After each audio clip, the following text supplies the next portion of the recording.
आपने अब तक सुन लिया होगा कि सुप्रीम कोर्ट द्वारा राजीव गांधी हत्याकांड में शामिल दोषियों को रिहा कर दिया गया है। पर क्या आप जानते हैं कि सुप्रीम कोर्ट ने उन्हें क्यों रिहा किया है और इस संबंध में सर्वोच्च न्यायालय द्वारा किस तरह के तर्क दिए गए हैं? आज इस वीडियो में हम इन्हीं तमाम बिंदुओं को विस्तार से समझने की कोशिश करेंगे।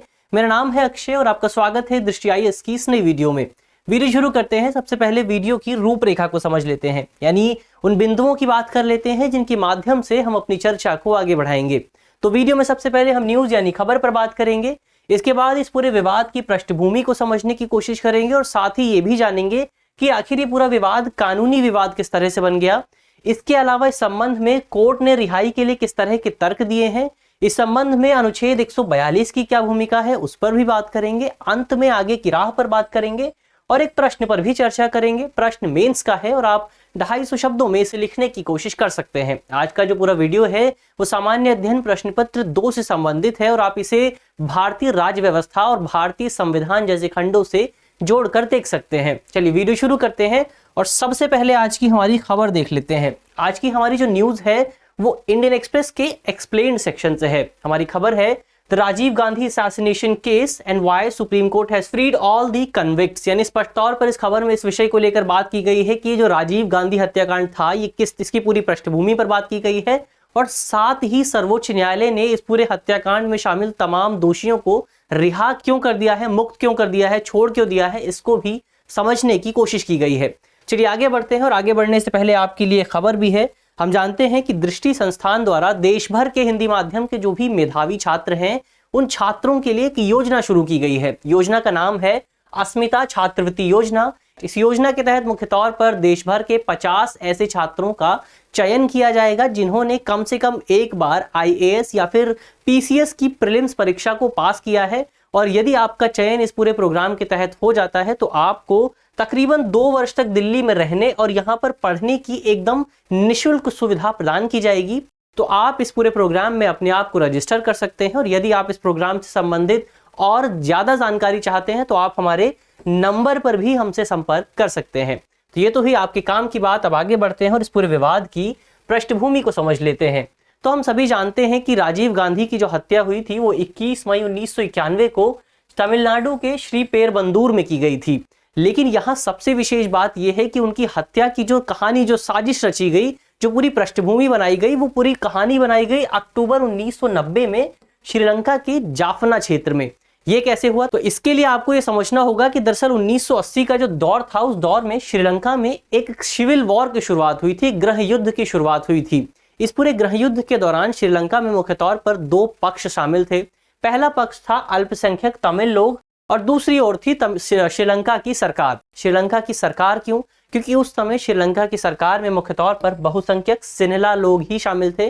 तो इस तरह से ये जो पूरी लड़ाई थी, जो पूरा सिविल वॉर था, ये अल्पसंख्यकों और बहुसंख्यकों के बीच लड़ा जा रहा था।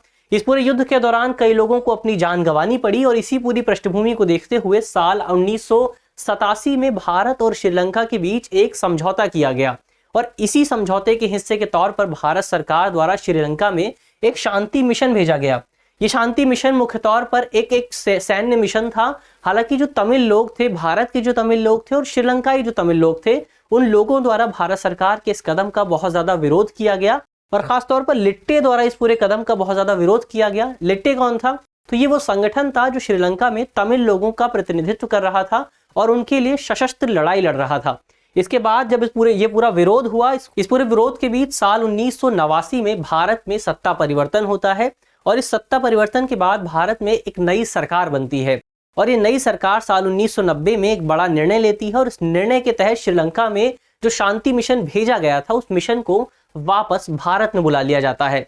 लेकिन यहाँ पर विशेष बात यह है कि भारत में इस पूरे दौर में जल्द ही चुनाव आयोजित होने वाले थे और अधिकांश जानकारों का यह मानना था कि इन चुनावों में राजीव गांधी की जो जीत है वो लगभग तय है। और यहाँ विशेष बात यह है कि जब भारत में साल 1987 में शांति मिशन भेजा गया था भारत द्वारा, तो ये शांति मिशन भी राजीव गांधी की सरकार के तहत ही भेजा गया था।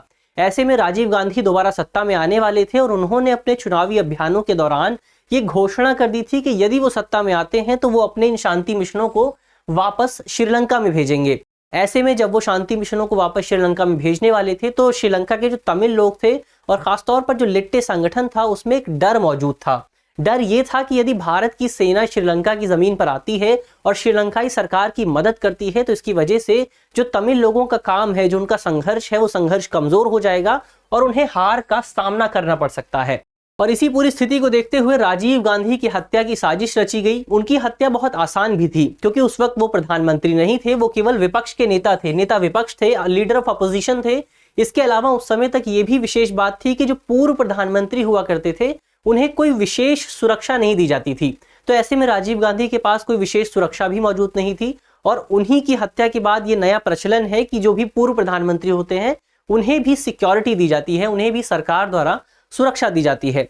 ऐसे में इस पूरी साजिश के बाद 21 मई 1991 को तमिलनाडु के श्री पेरबंदूर में उनकी एक महिला सुसाइड बॉम्बर द्वारा हत्या कर दी गई। सुसाइड बॉम्बर पहले उनसे मिलने आई और वहां पर उन्होंने धमाका किया। इसकी वजह से राजीव गांधी की हत्या हो गई, राजीव गांधी की मौत हो गई। उसके अलावा राजीव गांधी के अलावा इस पूरे हत्याकांड के दौरान कई अन्य लोगों को भी अपनी जान गंवानी पड़ी थी, कई पुलिस अफसरों को अपनी जान गंवानी पड़ी थी और कई हमलावर भी इसमें मारे गए थे। तो ये तो घटना की बात हुई, विवाद की पृष्ठभूमि हुई। अब ये पूरा विवाद कानूनी विवाद किस तरह से बना उस पर बात करें तो जैसे ही ये पूरा हत्याकांड हुआ इसके बाद कई लोगों को सरकार द्वारा, पुलिस द्वारा कई लोगों को गिरफ्तार किया गया और इस गिरफ्तारी के बाद मद्रास की एक टाडा कोर्ट में चार्जशीट दाखिल की गई। इस चार्जशीट में मुख्य तौर पर 41 नाम शामिल थे। इन 41 नामों में से 12 नाम तो ऐसे थे जो कि 12 लोग तो ऐसे थे जो कि बम धमाके में मारे जा चुके थे, जबकि 3 लोग इस पूरे मामले से फरार हो गए थे, पूरी घटनाक्रम से फरार हो गए थे। तो ऐसे में बचे 26 लोग। इसके बाद मद्रास की टाडा कोर्ट का निर्णय आता है और इस निर्णय में सभी 26 लोगों को मौत की सजा सुनाई जाती है। लेकिन सबसे विशेष बात यह है कि साल 1995 में टाडा कानून को समाप्त कर दिया जाता है, इसकी जगह एक नया कानून लाया जाता है। जब साल 1995 में टाडा कानून समाप्त हो जाता है तो ऐसे में साल 1999 में यह पूरा मामला सर्वोच्च न्यायालय के पास जाता है और 1999 में सर्वोच्च न्यायालय अपने निर्णय में केवल 7 लोगों की सजा को बरकरार रखती है। इसके अलावा जो शेष 19 लोग बचे हुए थे उनकी सजा को पूरी तरह से समाप्त कर दिया जाता है। क्यों समाप्त कर दिया जाता है? तो इस संबंध में सर्वोच्च न्यायालय ने यह तर्क दिया था कि ये जो शेष लोग बचे हुए हैं इन लोगों में से कोई भी व्यक्ति साजिश करने वाले मूल समूह का हिस्सा नहीं था। इसी वजह से इन लोगों को सजा दे जाने का कोई विशेष महत्व नहीं रह जाता है, तो इन लोगों को रिहा कर दिया गया। इसके अलावा जिन 7 लोगों को सजा दी गई थी उनमें से भी केवल 4 लोगों को ही मृत्युदंड की सजा दी गई और 3 लोगों को उम्र कैद की सजा दी गई। अब इसमें से जिन 4 लोगों को मृत्युदंड की सजा मिली थी इसमें से एक महिला थी नलिनी श्रीहरनी। इनको साल 2000 में इनकी मृत्युदंड की सजा को उम्र कैद में बदल दिया गया। इसके बाद आया साल 2014 और जो 3 लोग बचे हुए थे जिनको मृत्युदंड की सजा दी गई थी उनकी मृत्युदंड की सजा को भी उम्र कैद में बदल दिया गया। इसके बाद ये साल 2014 के बाद आया साल 2015 और साल 2015 में एक दोषी थे एजी पेरालीवल्लन। इन्होंने अपनी रिहाई के लिए एक याचिका दायर की। इन्होंने याचिका में कहा कि इन्हें क्षमादान दिया जाना चाहिए। इस याचिका के बाद साल 2018 में सर्वोच्च न्यायालय ने अपने इस याचिका की सुनवाई करते हुए कहा कि इस याचिका पर अंतिम निर्णय लेने का जो अधिकार है वो तमिलनाडु के गवर्नर के पास है। इसके बाद जैसे ही सर्वोच्च न्यायालय का ये बयान आया, तमिलनाडु की सरकार ने तुरंत ही सभी लोगों को, तमिलनाडु की कैबिनेट ने सभी लोगों को, सभी 7 के 7 लोगों को रिहा करने के लिए तमिलनाडु के गवर्नर को अपनी सिफारिशें दे दी। लेकिन तमिलनाडु की कैबिनेट की सिफारिशों के बावजूद भी अब भी बहुत लंबे समय तक तमिलनाडु के गवर्नर द्वारा कोई विशेष निर्णय नहीं लिया गया। तमिलनाडु के गवर्नर को केवल अपनी सहमति देनी थी, केवल अपनी अनुमति देनी थी, लेकिन इसके बावजूद भी उन्होंने लंबे समय तक कोई निर्णय नहीं लिया। जब उन्होंने लंबे समय तक कोई निर्णय नहीं लिया तो उनके इस निर्णय का, उनके इस कदम का बहुत ज्यादा विरोध किया जाने लगा। इसके बाद सर्वोच्च न्यायालय द्वारा भी उन पर दबाव बनाया गया और इसी दबाव के चलते जनवरी 2021 में वहां के जो राज्यपाल थे, जो गवर्नर थे, उन्होंने इस पूरे विवाद को केंद्र सरकार के पास भेज दिया, राष्ट्रपति के पास भेज दिया। लेकिन राष्ट्रपति के पास जाने के बावजूद भी राष्ट्रपति द्वारा, केंद्र सरकार द्वारा बहुत लंबे समय तक इस पर कोई निर्णय नहीं लिया गया और इसी को देखते हुए अंततः मई 2022 में सर्वोच्च न्यायालय ने संविधान के अनुच्छेद 142 का उपयोग किया और 142 का उपयोग करते हुए एजी पेरारीवल्लन को रिहा कर दिया गया। तो ये तो किस तरह से ये बात हुई कि किस तरह से ये पूरा विवाद एक कानूनी विवाद बन गया। अब आगे बढ़ते हैं और जान लेते हैं कि आखिर सर्वोच्च न्यायालय द्वारा इन जो 6 लोगों को रिहा किया गया है, इन 6 लोगों को रिहा करने में किस तरह के तर्क दिए गए हैं। तो इस संबंध में सर्वोच्च न्यायालय ने सबसे पहला तर्क ये दिया है कि बहुत पहले ही तमिलनाडु की सरकार द्वारा, तमिलनाडु की कैबिनेट द्वारा राज्यपाल को इन लोगों को रिहा करने की सिफारिश दे दी गई थी, लेकिन इसके बावजूद भी तमिलनाडु के राज्यपाल द्वारा इन लोगों को रिहा के लिए, इन लोगों की रिहाई के लिए इनकी याचिका पर कोई भी अंतिम निर्णय नहीं लिया गया और ये लोग तकरीबन 3 दशक से भी ज्यादा समय तक जेल में रहे और जेल में रह जाने के दौरान इनका जो व्यवहार था वो काफी ज्यादा संतोषजनक था, काफी सेटिस्फैक्ट्री था। इस पूरे जेल की अवधि के दौरान उन्होंने लंबे समय तक पढ़ाई की और बहुत विशेष डिग्रियां भी हासिल की, बहुत बड़ी बड़ी डिग्रियां भी हासिल की। ऐसे में सर्वोच्च न्यायालय ने एजी पेरारीवल्लन विवाद का उदाहरण लेते हुए, इसका संदर्भ लेते हुए भारतीय संविधान के अनुच्छेद 142 का उपयोग किया और 142 का उपयोग करते हुए बचे हुए 6 लोगों को भी रिहा कर दिया गया। तो ये तो बात हुई कि इन लोगों को क्यों रिहा किया गया।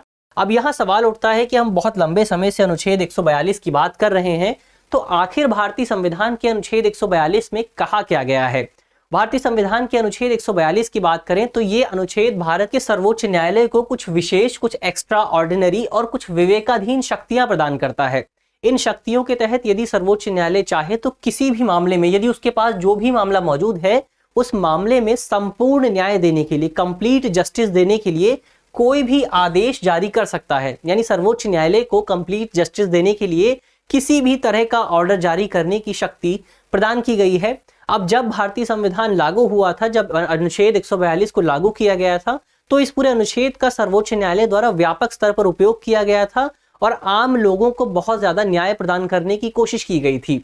लेकिन जैसे जैसे भारतीय संविधान विकसित हुआ और ज्यादा परिपक्व हुआ, सर्वोच्च न्यायालय ने अपने कई निर्णय दिए और इन निर्णयों में इस पूरे अनुच्छेद का स्कोप क्या है उसको परिभाषित करने की कोशिश की गई और इसकी सीमा को और ज्यादा और इसके स्कोप को और ज्यादा सीमित करने की कोशिश की गई। और इस संबंध में साल 1995 का सुप्रीम कोर्ट बार एसोसिएशन बनाम भारत संघ का मामला सबसे ज्यादा प्रमुख है। इस पूरे मामले के दौरान सर्वोच्च न्यायालय ने कहा था कि भारतीय संविधान का जो अनुच्छेद 142 है उसका उपयोग सर्वोच्च न्यायालय द्वारा किसी भी कानून को बदलने के लिए, किसी भी मौजूदा कानून को प्रतिस्थापित करने के लिए नहीं किया जाना चाहिए, बल्कि इस पूरे अनुच्छेद का उपयोग मुख्य तौर पर जो मौजूदा कानून है उनके पूरक के तौर पर किया जाना चाहिए। यानी स्पष्ट तौर पर सर्वोच्च न्यायालय द्वारा इस पूरे निर्णय के माध्यम से ये जो अनुच्छेद 142 है उसके उपयोग को सीमित कर दिया गया था, उसको बहुत लिमिटेड कर दिया गया था। अब कब सर्वोच्च न्यायालय द्वारा इसका उपयोग किया गया है, इस अनुच्छेद का उपयोग किया गया है, तो इस संबंध में 2 उदाहरण सबसे ज्यादा प्रमुख हैं। पहला उदाहरण है भोपाल गैस त्रासदी का। आपको ये त्रासदी याद होगी और इस त्रासदी में सर्वोच्च न्यायालय ने भारतीय संविधान के अनुच्छेद 142 के तहत दी गई अपनी शक्तियों का उपयोग करते हुए जो जिम्मेदार कंपनी थी उस कंपनी को $470 मिलियन का भुगतान करने का आदेश दिया था, जबकि पहले ये सरकार ने जो निर्णय लिया था वो बहुत ज्यादा कम था। तो ऐसे में सर्वोच्च न्यायालय ने अपनी विशेष शक्तियों का उपयोग किया था। इसके अलावा इस संबंध में तमिलनाडु राज्य बनाम के बालू का विवाद भी सबसे ज्यादा प्रमुख है। इस पूरे विवाद में सर्वोच्च न्यायालय ने अपनी शक्तियों का उपयोग करते हुए भारत के सभी क्षेत्रों में राष्ट्रीय और राज्य राजमार्गों पर 500 मीटर के दायरे के भीतर, 500 मीटर की दूरी के भीतर शराब की बिक्री पर पूरी तरह से प्रतिबंध लगा दिया गया था। सर्वोच्च न्यायालय ने यह निर्णय दिया था। इसके अलावा राम जन्मभूमि और बाबरी मस्जिद विवाद में भी सर्वोच्च न्यायालय ने अनुच्छेद 142 का उपयोग किया था। तो ये तो अनुच्छेद 142 की बात हुई। अब आगे बढ़ते हैं और अंत में आगे की राह पर बात कर लेते हैं, वे फॉरवर्ड पर बात कर लेते हैं। तो वे फॉरवर्ड के तौर पर हम कह सकते हैं कि भारतीय सरकार को सबसे पहले नॉन रिफॉल्वमेंट के सिद्धांत को नहीं भूलना चाहिए, क्योंकि जिस सर्वोच्च न्यायालय द्वारा जिन लोगों को रिहा किया गया है उन लोगों में से कई लोग श्रीलंकाई मूल के भी हैं। ऐसे में ये जो नॉन रिफॉल्वमेंट का सिद्धांत है ये कहता है कि किसी भी शरणार्थी को अपने देश वापस लौटने के लिए कोई सरकार तब तक मजबूर नहीं कर सकती है जब तक ये माना ना जाए कि उस व्यक्ति पर कोई खतरा मौजूद नहीं है, और यदि उस व्यक्ति पर जिस देश में वो लौट रहा है उस देश की सरकार की वजह से या फिर किसी अन्य वजह से उस व्यक्ति पर कोई खतरा मंडराता है तो सरकार उसको अपने देश वापस लौटने के लिए मजबूर नहीं कर सकती है। ऐसे में सरकार को ये ध्यान रखना चाहिए कि यदि उनकी जान को खतरा है तो उन लोगों को भारत में रहने दिया जाए, उन लोगों को चयन की स्वतंत्रता का अधिकार दिया जाए, उन्हें यह अधिकार दिया जाए कि यदि वो भारत में रहना चाहते हैं या फिर किसी और देश में जाना चाहते हैं तो इस संबंध में भी उनकी मदद की जाए। इसके अलावा हमें अपनी निर्णयन प्रक्रिया में भी बहुत ज्यादा सुधार करने की जरूरत है। जो हमारा डिसीजन मेकिंग प्रोसेस है वो भी बहुत ज्यादा ढीला है, बहुत ज्यादा कमजोर है। हमने इस पूरे विवाद में भी इसको देखा। साल 2015 में एक याचिका दायर की गई थी रिहाई के लिए। साल 2018 में इसको लेकर तमिलनाडु की सरकार द्वारा अपनी सिफारिशें दी गई, लेकिन साल 2022 तक इस पूरे विवाद को लेकर, इस पूरी याचिका को लेकर कोई अंतिम निर्णय नहीं लिया गया। ऐसे में अंततः सर्वोच्च न्यायालय को अपनी विशेष शक्तियों का उपयोग करना पड़ा और हस्तक्षेप करना पड़ा। तो यहाँ ये ध्यान रखना जरूरी है कि हम अपने डिसीजन मेकिंग प्रोसेस को और ज्यादा मजबूत करें। ऐसे में प्रक्रिया में सुधार करने की बहुत ज्यादा जरूरत है। तो ये तो आगे की राह की बात हुई। अब अंत में प्रश्न की बात कर लेते हैं। प्रश्न मेंस का है और आप 250 शब्दों में इसे लिखने की कोशिश कर सकते हैं। आज का हमारा प्रश्न है कि संविधान का अनुच्छेद 142 सर्वोच्च न्यायालय को विशेष और विवेकाधीन शक्तियां प्रदान करता है, हालांकि इसकी वजह से न्यायिक अति हस्तक्षेप का खतरा बढ़ जाता है। उदाहरण सहित कथन की विवेचना कीजिए। यानी आपको बताना है कि किस तरह से भारतीय संविधान का अनुच्छेद 142 भारत के सर्वोच्च न्यायालय को विशेष शक्तियां प्रदान करता है और सर्वोच्च न्यायालय द्वारा अब तक इन शक्तियों का उपयोग किस तरह से किया गया है। इसके अलावा इसकी वजह से judicial over activism, judicial over reach का जो खतरा बढ़ जाता है, वो खतरा किस वजह से बढ़ जाता है। इसके अलावा खतरे को कम करने के लिए हम किस तरह के उपाय अपना सकते हैं, आपको उन उपायों पर भी चर्चा करनी है। इसके अलावा आप कमेंट बॉक्स में बता सकते हैं कि राजीव गांधी की हत्या जिस व्यक्ति द्वारा की गई थी, जिस महिला द्वारा की गई थी, वो महिला श्रीलंका के किस संगठन से जुड़ी हुई थी। मुझे आशा है कि इस वीडियो के माध्यम से जिन बिंदुओं पर चर्चा की गई है वो आपको समझ में आएंगे और यदि आपके प्रश्न पत्र में इससे संबंधित कोई भी सवाल आता है तो आप उसे आसानी से हल कर सकेंगे। इस तरह की अन्य वीडियो देखने के लिए आप हमारे चैनल को भी सब्सक्राइब कर सकते हैं। धन्यवाद।